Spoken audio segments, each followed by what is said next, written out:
Good evening. This week I played against Dave Kuchar. I was on board 1 again, and I had the black pieces. And his rating is just over 1800. He played e4, I played e5, and after knight c3, knight f6, bishop c4, bishop c5, we have an opening called the Vienna. White played d3, and I remembered from Kaufman's opening book that when white plays d3 in this opening, black can go for a setup that involves c6, d6, and knight bd7, which looks kind of like the Philidor defense, except that the most challenging way for white to play against that defense is to play the move d4, but in this case, if he does that, it will take an extra move. I played c6. I'd love to play d5 straight away if I get the chance. But even if I don't, the move c6 is a good move against white having a knight on c3 and a bishop on c4. The knight would like to use the b5 and d5 squares. The bishop might like to as well. So the c6 pawn takes all sorts of aggressive piece moves away from white. Dave played knight f3. An alternative here was f4, which is much more aggressive, but he elected to go with the solid knight f3. I played d6, protecting my e-pawn, and he played bishop to g5. I think castle kingside is normal here. And after white's bishop to g5, I thought of the fact that also in Kaufman's opening book, he talks about the fact that black likes to perform this maneuver knight bd7 to f8 to g6. And if black can do that before castling kingside, then if he doesn't end up playing the move rook e8, he saves a move. That was a really complicated sentence, but here's sort of an illustration of what I'm talking about. If black castles before playing that maneuver, and in order to play knight bd7 to f8 to g6, he has to play rook e8 at some point. But if he can get those moves in before castle kingside, he may save a move. I played h6, bishop h4, and the idea of h6 was to kick this bishop back to h4, after which my knight showing up on g6 will do so with tempo. Knight bd7, castle kingside, and knight f8. Alright, and to Dave's credit, and I give him a lot of credit in this game because he seemed to play very well, he realized quickly that the critical move here for white is d4. Black has just undeveloped a minor piece and still has his king in the center. And if he's just given time to go knight g6 and castle kingside, he'll have a reasonable position.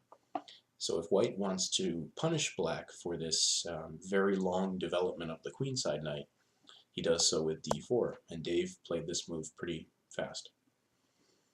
I played e takes d4. After knight takes d4, knight g6 threatens the bishop on h4, of course. Dave played bishop to g3, and I castled kingside.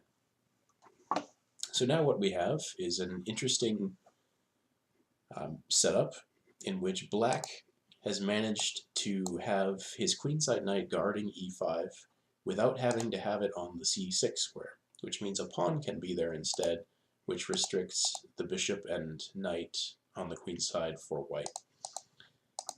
But because of the move c6, black's d6 pawn is weaker and is therefore a target. Dave played h3. I think when we were going over the game afterwards, what we looked at were a couple of things.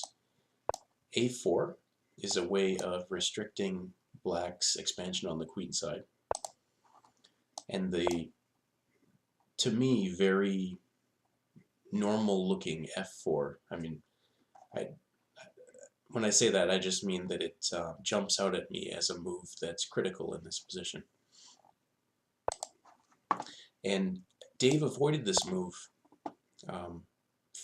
many moves in a row because he was worried about the weakness created by this pin along the a7 g1 diagonal. But sometimes in chess, and we seemed to sort of agree about this after the game, you have to give up something in order to get what you want. And I have the suspicion that what white gains with f4 is worth more than what he loses by weakening this diagonal. It's nice to have a mobile duo of pawns here, either of which can advance at some point, hopefully with advantage for white. He played h3, and this turns out not to be so hot, although neither of us realized it before looking at the game with a computer. After my knight e5, bishop b3, there's a tactic here for black that wins material. If you want to see if you can find it, go ahead and pause the video. The answer is bishop takes h3. And the main idea of the tactic is that if white takes back, black takes on d4, and white can't recapture with the queen, or knight f3 check wins that queen. So black here would be up a pawn. It's a little bit more complicated than that, because white can play bishop takes e5, in which case black can't just retreat the dark squared bishop, because he will be down a piece. And if bishop takes d4, of course white can play bishop takes d4, and again is up a piece. So d takes e5 must be played, and now what makes this tactic work for black is that the knight is being threatened by the pawn on e5. Well, the knight's being threatened by the bishop and the queen anyway, so I guess it works either way. And after white's knight to f3, which threatens to take this e-pawn and continues to threaten to take the bishop, black can trade queens on d1 and then retreat the bishop while pinning the knight to the rook, thereby protecting the pawn on e5. At least this is what I'm guessing was the computer's idea, because I didn't actually look at what it said.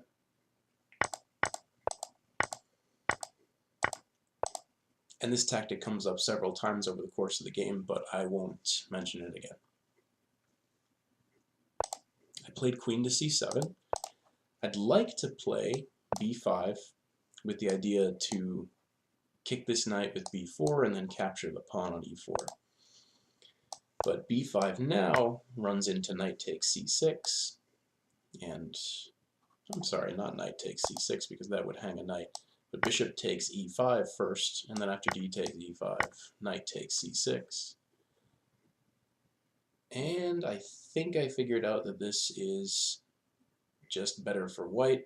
For example, if the queen goes to b6, this e5 pawn is going to drop, and if the queen tries to protect the e-pawn and hit the knight at the same time, I think there's just bishop to d5, protecting the knight. Is there then bishop b7 here?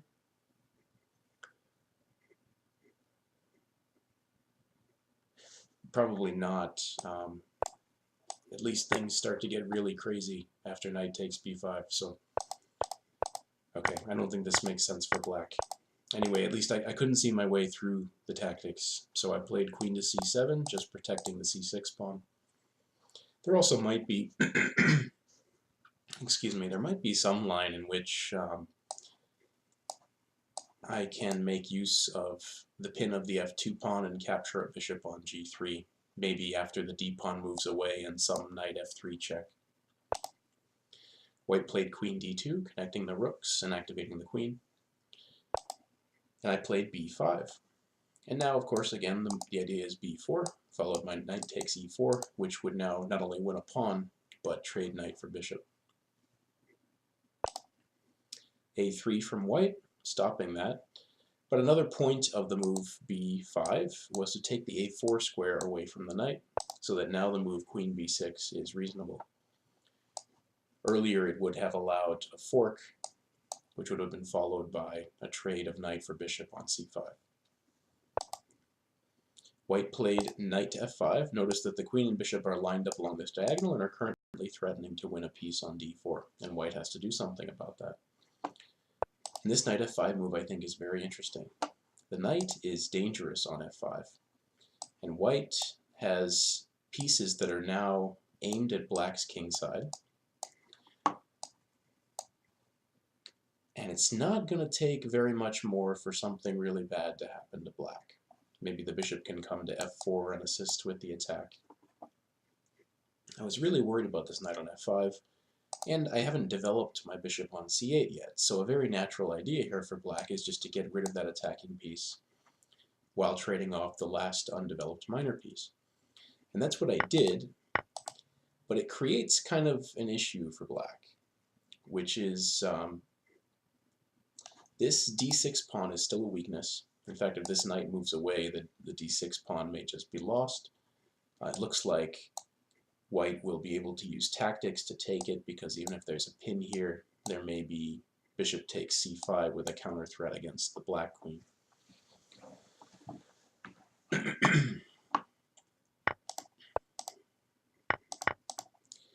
But what, I guess I made that seem like I made this bishop takes f5, e takes f5 seem like it was bad for black. But I actually think it allows him an opportunity that's really good, and that's to get in this move d5. If d5 gets played, the bishop on b3 gets shut down, and black's center is no longer vulnerable, and probably black's better. So I played rook f to e8 with the idea to guard this knight on e5, which allows the move d5. And I think white should have responded. I think this next move is a mistake for white, with rook f to e1 or rook a to e1, with the idea that more pressure is being put on e5, which indirectly stops the move d5. And I'm not sure how I would have continued. I think maybe rook a to d8, and then maybe knight c4, with the idea that if I get to play b takes c4 later on, maybe I can go after this pawn on b2. But white instead here played bishop, instead of rook fe1, played bishop to f4. And that doesn't add any pressure to the knight on e5, and though it kind of looks for a sack on h6, which Dave mentioned after the game is one of the things he was thinking about.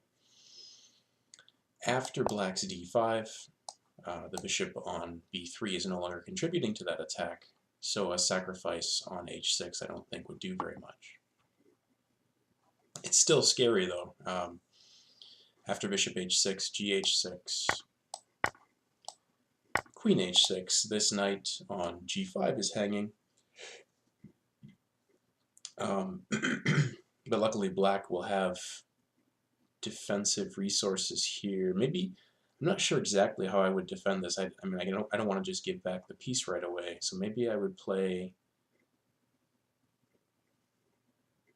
I'm a little bit worried about knight h7 because of f6. But then I guess I just have bishop f8, don't I? So this is probably how I would defend. But now white made a somewhat big mistake. He had a nice strategic idea, which is that since this bishop is now blocked, he'd like to get it back into the game. And the only way to do that is along this diagonal, or this one. But he can't do that unless the c-pawn moves.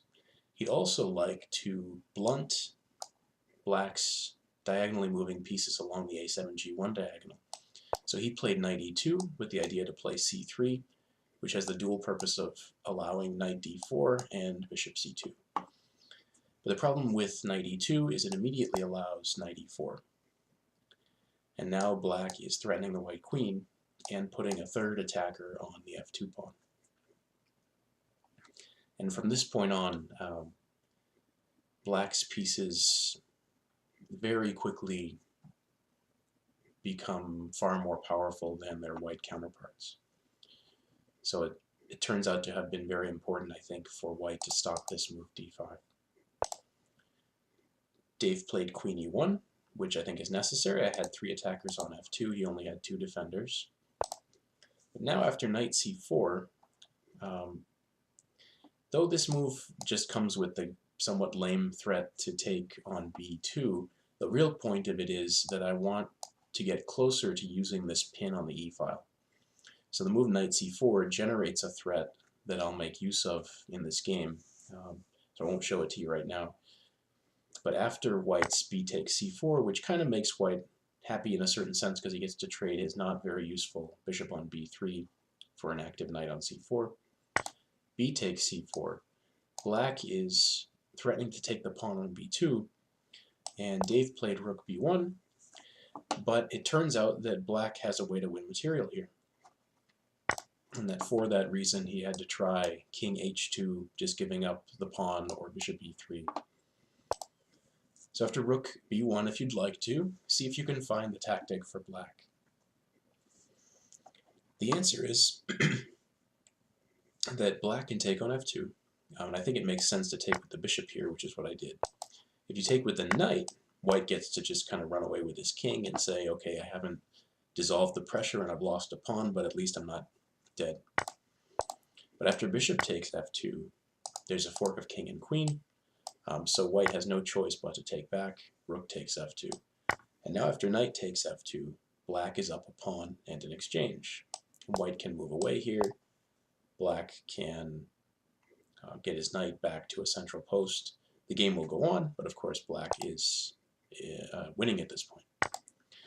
Dave played queen takes f2 though, which is worse, because though it looks like it holds everything together, the problem is that the white queen is pinned to the white king, and the black queen is defended by the pawn on a7, which means black can just play the move rook takes e2, and is now once again up an exchange and a pawn. It's worse than that for white, because white can't avoid the trade of queens. Dave played queen takes b6, a takes b6, and now has to defend this pawn on c2. At this point, black is winning, and the rest of the moves of the game are just the sort of the realization of black's advantage, but I'll show them to you for those of you who are interested. So rook c1 from Dave, defending the pawn on c2. And I could play rook a to e8 here, kind of threatening to trade rooks with rook e1 check maybe. But after white's king f1, I'd have to come up with a way to break through with the pawns. And that seemed more complicated than simply playing c3 here. And the idea, of course, is that if white takes on c3, I have rook takes a3. And I've traded pawns in a way that further weakens white's position and strengthens the black pieces. And should white play king f1 here, there's just rook to e4 with the dual threat of rook takes f4 check and c takes b2. So Dave took on c3, and after rook takes a3, black has traded a pair of pawns, but now look at the white queenside pawn structure and look at the increased activity of black's a-rook. King f1 threatens the rook on e2, rook f4 counter-threatens the bishop on f4. And there are two threats here, and the only way for white to deal with both of them is to play bishop to d2. Play b5. There's not really any counterplay for white, so it makes sense to make as many improving moves with black as you want to before trying to make good on your advantage. King f2, h5, moving another pawn onto a light square. White has a dark squared bishop. If I can turn that bishop into a ghost, black's advantage is even more significant. King f3, activating the white king, but self-pinning the pawn on c3, which allows me to play b4. Dave played rook b1, but it turns out that this pawn is not actually threatened because black could respond with rook takes b4, winning a rook. So I took the time to play king h7. Dave played g4, hg4 check, hg4, and I guess white's last hope for counterplay is some kind of pawn advance here, and then some checkmating scheme involving the white rook and the dark squared bishop. So I traded on g4 so that these pawns, as they advance, would not have the support of white's h-pawn. And now b takes c3 wins another pawn for black and threatens the bishop on d2. Dave played rook h1 check, king g8, and bishop to e3. I used a little maneuver here to get my rook into his position. I played rook a2, threatening the pawn on c2, hoping for rook h2 from white, which is what he played, but this allows rook a1. Dave went forward with his only source of counterplay at this point, which is g5. And now after rook f1 check, He played king g2, and his idea is that if I see this hanging bishop on e3 and take it, he's going to take my rook on f1, and then he's a little bit closer to material equality. But I played rook takes f5, which eliminates White's counterplay, and Dave resigned. Thanks for watching.